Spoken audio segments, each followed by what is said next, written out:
Hello everybody and welcome to another edition of our Community Access. This week we chatted with the Oxford Fire Department for ice safety, the 925 social reopen, and finally the CrossFit tutorial, all today on our Community Access.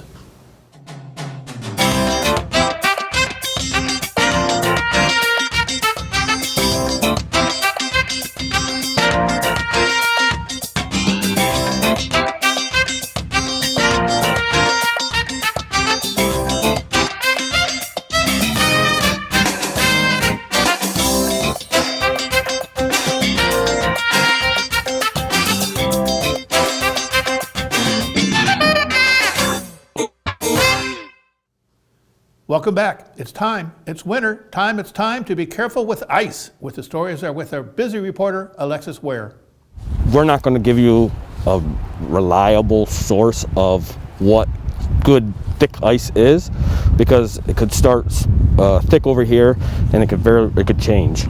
The main message here: no ice is safe ice. But if you do decide to go out, here's what you need to know. Snow insulates the ice and allows it to not freeze as it should. So you're going to want to check the ice, though. You want to check to make sure that there's no cracks and to make sure that it looks like it's thick enough. You want thick ice to be able to support your body. Usually a good sign is a bunch of people out on the ice, maybe ice fishermen. They're usually pretty safe. Slushy ice is ice that you should always avoid. If the center of the lake is frozen and there's water around the edges of the lake, that's going to be unsafe ice. And like I said before, anytime you got snow on the ice, that ice is potentially always going to be unsafe. A, you can't see the ice, you can't see cracks.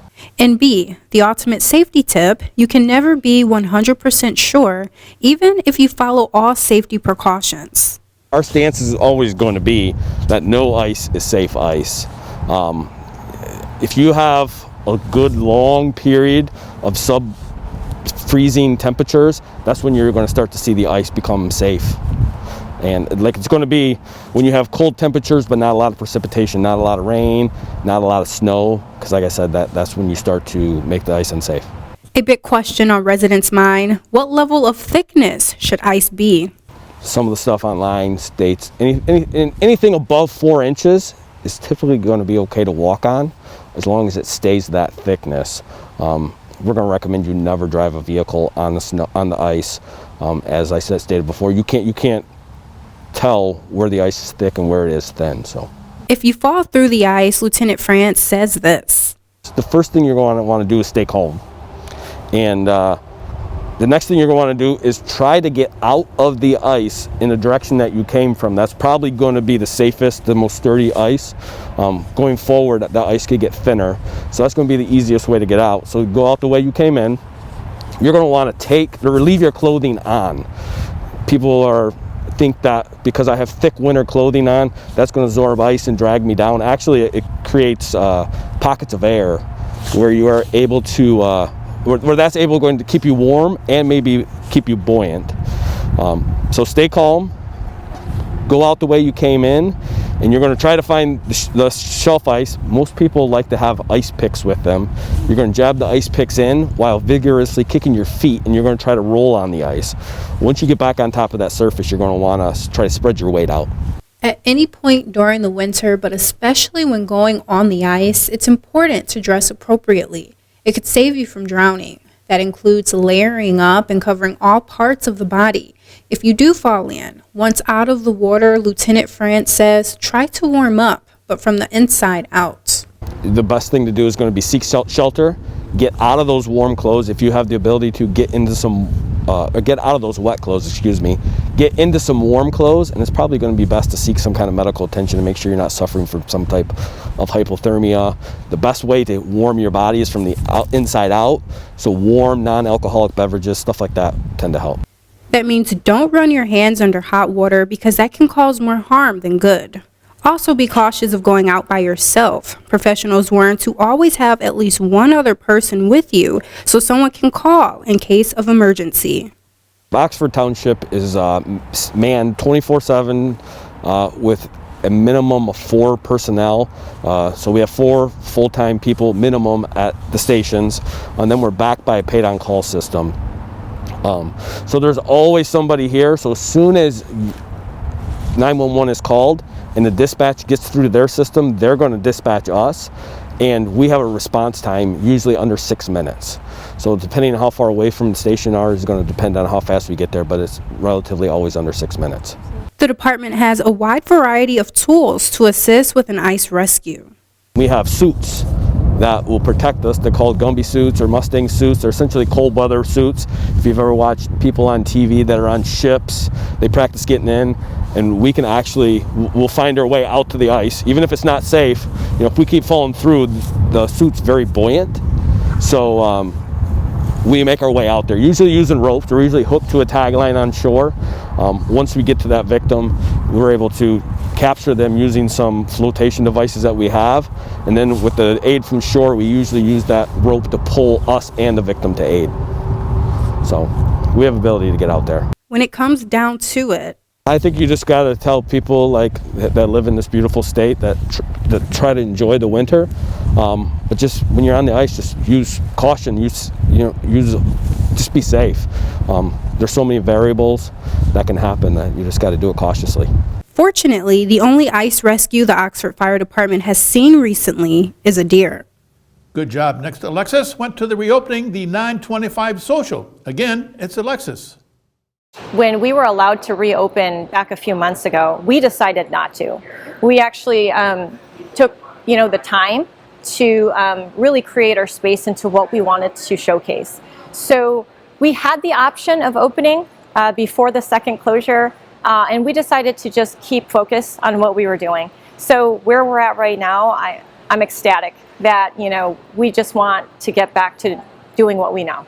That's the reaction owners had when Governor Whitmer announced restaurants could reopen at 25% capacity on February 1st. However, 925 Social decided to wait an extra 3 days to open. We decided that we were going to wait for our, prime nights. Historically, we did our best Thursday through Sunday pre-COVID. And also, we just didn't want to set any confusion by opening on Monday and then closing for a few days just to open back up. And it also gave us a little bit of ramp-up time, to get the team situated and really gear up for, we're hoping, a solid weekend.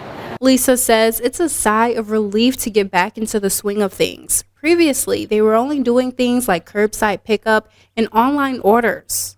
We teamed up with DoorDash. We have our own online ordering system. So if you find us on, whether it be our website or our social media pages, we'll have online ordering through our system and also through DoorDash as well.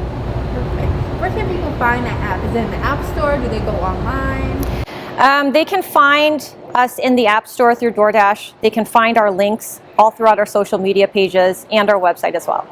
They were also able to use their patio seating, but Lisa says it didn't last long.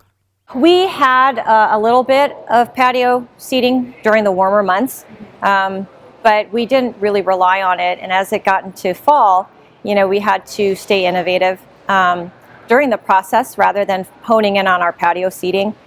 We actually took out our food truck, and we thought, we have to bring it out there. We were fortunate enough to, attend a few events, lots of block parties throughout the neighborhood, which kind of kept our morale for the team up.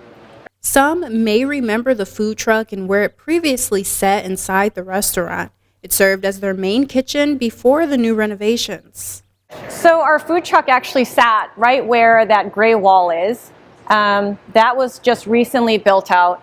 And our food truck will remain to be an outdoor, element for us. Right now, we are currently booking up for future graduation parties, outdoor wedding receptions. So we have other avenues that, they're calling in so that we can outdoor cater, which has been great. So our calendar's filling up for the food truck, and yeah, right now our restaurant, we're just trying to warm things up here, make it a little bit more cozier. Lisa says the idea for the kitchen came long before the pandemic, but with the new restrictions, they decided to go for it. So we actually rolled out the back kitchen pre-COVID. It's almost like we knew. But no, we realized that we needed more space. Having 4 guys on a truck on a Friday and Saturday night wasn't conducive to what we were rolling out. So, in hindsight, it was a good move. If anything, the kitchen has probably broadened what we can do, because previously working off of a food truck to pump out, for all the seats that we have plus our events, it was challenging. Right now our team is continuing to grow in the back of house, and based on the demand and the private events, because we do host quite a few events for corporate, weddings in our event center, proms, things of that nature, which our back kitchen now can accommodate for. When it comes to menu items, she says everything will stay the same for now. I don't think we're expanding our pre-COVID menu that much. I know that right now our current menu was during COVID. So for the next few weeks, we are staying with our kind of limited menu just to see, what the demand is. We're hoping within the next 2 to 3 weeks, we'll go back to our staple, in-house menu, but we won't be deviating too much from what we've offered before. 925 Social is also looking for help to assist with what they're anticipating is a busy workflow. It's been kind of a hurdle with getting staff. We are offering right now, a shift guarantee. We're offering a $200 guarantee Fridays and Saturdays and Sundays, just so that we can bring in some experienced servers and bartenders. For right now, I have a solid crew, but I know that we're going to need to expand indefinitely. So we're hoping that in the next few weeks, we can get some talent in our doors and kind of grow with us. Oh, absolutely.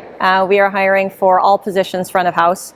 Currently, we're looking for experienced servers, bartenders, management, anything that pertains to the service industry.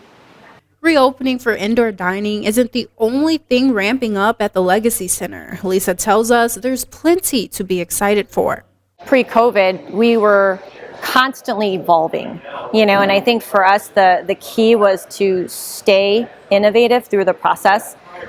So we are, currently adding, we're always kind of, tweaking our space and adding like the latest and greatest. If I can interject a piece in our next biggest, presentation would be our Axe Social, which is, we are bringing on axe throwing. What used to be our den space, we've actually recreated that to add on, to other elements of our space. Our newest tenant is K1 Speed, and they've been doing phenomenal. They are a very tight, knit facility. They definitely know how to program that space. The response has been great. Our Saturdays have actually been super busy, just with the flow and traffic with K1 Speed. So I can only imagine, what Axe Social will bring in. Then, we're super excited to have everyone back in our space, and we welcome you with open arms, and we just can't wait to see you guys back here again. Now, the next story, Alexis visited with the CrossFit tutorial. Again, it's Alexis. Our clientele was growing and they wanted more options. So we moved down here, doubled our space, opened up the CrossFit area, and now we have a 24-hour gym as well. That was the inspiration behind Brian Bonet moving his business from a small 25 square foot garage into the Legacy Center. The CrossFit gym alone is $4,000 and the 24-hour gym is $2,000. So a little bit more than double what I had. And so that allowed me to expand CrossFit into other programming. I program for strongman athletes and powerlifting athletes, or people that are getting ready for some type of strength-based competition. Bonet says being able to now run a gym in addition to his CrossFit classes really boosted business and clientele. We allow people as young as 15 to get memberships. If they're 15, they have to work with a trainer or one of their parents has to be with them. Once they turn 16, they can come on their own. And then we have all the students, especially when the schools weren't allowed to train in their gyms, they were coming here to train. One of our coaches, our personal trainers on the side, Coach Carroll, works a lot with the high school students over there. So it was easy for them just to make the transition to come over here. Then we have all ages. We have senior citizens. We have the Silver and Fit program that we take insurances on Silver and Fit and Silver sneakers, and one other one. But so their memberships can be paid for depending on their insurances. So we have everybody from 15 to 85, 90 years old. While CrossFit may seem intimidating at first, Bonet says the sport is for everyone and it's completely dependent on your personal strength and goals. For the CrossFit, right now we're just actually in the testing phase of this new program called the Level Method, which allows us to test or assess where everybody is at through these different movements. And once we know where you're at level-wise, like say if we're testing you, we go through all these, we find out that you're a yellow 2. On the TV that's down there, every day there's workouts, there's a white, a yellow, orange, a blue, purple, so on all the way down. And you do the color that you are. And what's cool about this method is as you get better, say right now you're doing Russian kettlebell swings, 26 pounds for 20 reps unbroken. So that's your level here. But after a month of training, you be able to move up, test up. And so everything we do, we can find your weaknesses through this, and we can build those weaknesses so you can continue to move forward and progress to become a better overall athlete. Now, what's cool about CrossFit is we're training for everything. We're not just specialized training. We're not just doing Olympic weightlifting. We're not just doing powerlifting. We're training you for everything outside of the real world. Like we have, the sandbags, being able to learn how to pick up a sandbag off the ground and bring it to your shoulder and carrying it. That's functional when you're at home and you have to take a salt bag, especially if you live in Oxford and you're not on city water. If you're on well water, you're used to carrying salt bags. And this is the kind of training we're doing, is that training that's functional that you're gonna find outside in the real world. He says regular exercise can even help protect against illness and common symptoms of aging. Everything we do has a function in real life to make life better for you. One of the things that puts most people into nursing care facilities is when they can no longer stand up off the toilet. That's the number one reason that children put their parents in, because they don't want to they don't want to do that duty. Right, no pun intended. But by learning how to squat properly, even if it's just an air squat, just using your body weight and building that structure, that carries you through until your late golden years, and you're able to get off the toilet and you're able to get in and out of a chair by yourself. That leads to independence and health far later in your life. There's also, we believe, the healthier you are, the further away you are from sickness on the CrossFit pendulum. So what we call the health pendulum is, you have 100% health and wellness here, sickness here. So the more you work out, the more you exercise, your lean body mass gets better, your body becomes more efficient, you're getting closer and closer to health. And say something like COVID pops up. As we're seeing, everybody that's healthy, they're just having very little symptoms, and then they're back into training again. But if you're over here on the sickness side, and you're obese, or you have diabetes, or any of the 20 plus modalities from being sedentary and living an unhealthy lifestyle, you are greatly affected by COVID, and that's most of the deaths are all because of people that are unhealthy. So getting healthy, exercise, will make you be able to fight off viruses and diseases and live a better, healthier, longer life. Nutrition is also a big impact on things like weight loss and muscle gain. When they first come in, the first thing I want them to do is get their bodies used to moving. After they come in and they've been a member for at least once they've been a member for at least a month, then we start kind of dialing in their nutrition, recommending, like right now we're doing a 90-day challenge, beginning of the year, just to get everybody in the habit of coming every day, and because now the gyms are getting more and more open, and we're able to do more things. So get everybody in the habit of coming every day and checking in and being held responsible and accountable through like MyFitnessPal, which app to track people's food. I can go on there and see everybody that comes. Okay, this is what they're eating today. This is what they ate yesterday. And when they say, hey, I'm just not making the progress I want, or I'm not losing weight. Well, let me see what you're eating. Oh, well, cut out that bag of Doritos at lunch every day, and we might start seeing some progress, And it's small little changes over time, so your body doesn't recognize it. If somebody comes in and they want to jump full head speed into CrossFit and do a diet and change everything, they're more likely to fail. It's little changes over time create big results. Great thing, no matter what your goal is, that's what I love about CrossFit. Even before CrossFit was even a thing, when I was a personal trainer working at a regular gym, I still trained my clients pretty much the same way. The high intensity interval training, functional movements, full body compound movements, multi-joint, so that way you're getting your whole body stronger.